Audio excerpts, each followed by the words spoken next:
आप सभी को मेरा नमस्कार।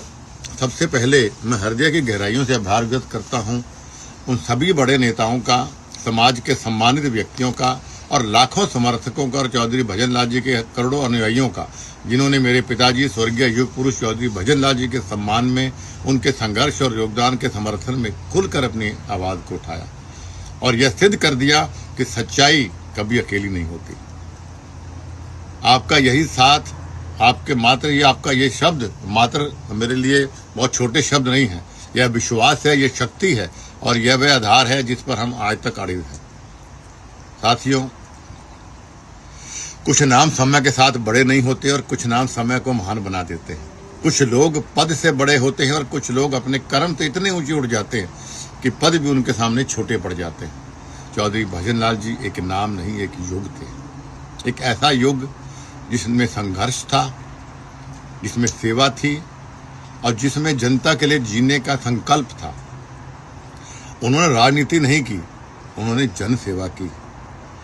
उन्होंने कभी शोर नहीं किया, लेकिन उनकी आवाज आज तक लोगों के लिए गूंजती है, उनका काम गूंजता है। उन्होंने कभी काम का प्रचार नहीं मांगा, लेकिन जनता ने उन्हें समय सम्मान दिया। कुछ लोग इतिहास पढ़ते हैं, कुछ लोग इतिहास रचते हैं, वो उन्हीं में से थे। उन पर प्रश्न नहीं उठते, ऐसे महान नेताओं से उदाहरण दिए जाते हैं। साथियों, मैं आपको यह स्मरण करना चाहता हूँ, इतिहास कोई अफवाह नहीं होती और एक जन नेता की विरासत कोई खिलौना नहीं होता जिसे कोई भी चाहे अपनी सुविधा के अनुसार तोड़ मरोड़ ले। मेरे पिताजी ने अपना संपूर्ण जीवन जनता की सेवा में समर्पित किया। उनका हर कदम दर्ज है, उनका हर निर्णय जनता के हृदयों के अंदर विराजमान है। कहते हैं कि सूरज पर धूल फेंकने सूरज कभी रोशनी कम नहीं करता, बल्कि धूल फेंकने वाले की आंखें अंधी हो जाती हैं। और आज उस महान नाम पर प्रश्न चिन्ह खड़ा करने का प्रयास हो रहा है। मैं स्पष्ट और निर्भीक होकर कहना चाहता हूं कि रेखा जी, आपका वक्तव्य मात्र एक भूल नहीं, यह आपकी सोच की दुर्बलता का परिचारक है। इतिहास गवाह है कि आपने केवल शब्द नहीं बोले, अपनी वैचारिक दरिद्रता और अपरिपक्वता का प्रदर्शन किया है। जिस नाम को मिटाने की आप कोशिश कर रही हैं, उस नाम ने प्रदेश की तकदीर और तस्वीर लिखी। आप जैसी नौसिखिया राजनीतिज्ञों को शायद यह नहीं पता कि इतिहास पढ़ना आसान है, लेकिन इतिहास रचने के लिए खून पसीना एक करना पड़ता है। चौधरी भजन लाल जी एक व्यक्ति नहीं, एक संस्था थे। उन्होंने सत्ता की कुर्सी नहीं, लेकिन लोगों के दिलों पर राज किया। जब आप उन पर सवाल उठाती हैं तो आप केवल एक बेटे को नहीं, बल्कि उस हर गरीब, किसान और मजदूर को चुनौती देती हैं जिसकी आवाज मेरे पिताजी थे।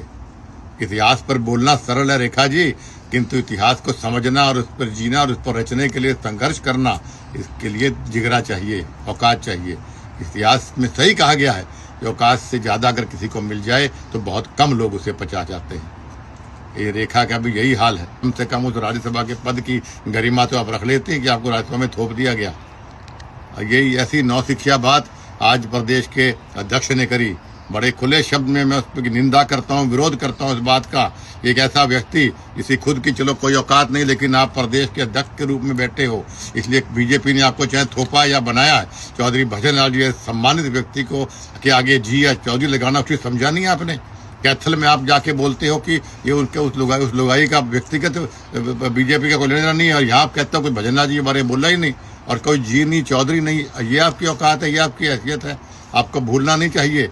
आज आपकी सरकार पर बनी तो कुलदीप बिश्नोई की वजह सरकार सत्ता पर आप पहुंचे थे। 3 बार सरकार आपकी बनी, 3 में से 2 बार सरकार बनाने में कुलदीप बिश्नोई का योगदान है। बीजेपी को जानता कौन था पहले? आपको मेरे गठबंधन की वजह से, मेरी वजह से आपकी सरकार बनी। कम से कम उसका तो आप एहसान रख लेते। और इस बार भी 7.5% वोट हरियाणा प्रदेश में जो मेरा व्यक्तिगत वोट है चौधरी भजन लाल जी का, वो पूरा का पूरा वोट मैंने आपके ओर ट्रांसफर कराया। मेरा वोट साइलेंट है, वरना तीसरी बार सरकार बन जाती। और चौथी बार सरकार ऐसे घमंड में नहीं बनेगी आपकी। आपको बड़े नेताओं को, संघर्षशील लोगों को, जनता के काम को, जनता को साथ लेके चलना पड़ेगा। इस प्रकार बड़े नेताओं की अगर आप बेइज्जती करेंगे तो जनता की बात को भूलती नहीं, ना हम भूलने देंगे। मैं आपको स्पष्ट शब्दों में कहना चाहता हूं कि मुझे मजबूर मत करिए आप लोग कि मैं कोई ऐसा कदम उठाऊं कि आपको दोबारा अर्श से फर्श पर लेकर आ जाऊं। मैं भारतीय जनता पार्टी का एक अनुशासित सिपाही हूं।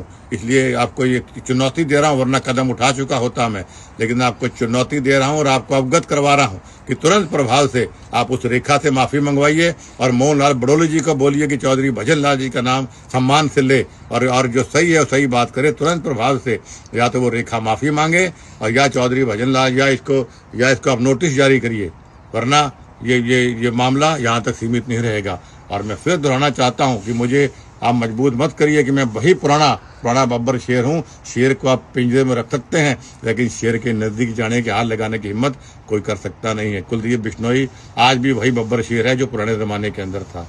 एक बार पुनः मैं तमाम मेरे साथियों का और तमाम उन वरिष्ठ नेताओं का हाथ जोड़ के मैं आभार व्यक्त करता हूं जिन्होंने आज भी चौधरी भजन लाल जी का सम्मान अपने शब्दों के रूप में किया, चाहे मुझे टेलीफोन करके किया हो या आपने सोशल मीडिया पर लिखकर किया हो।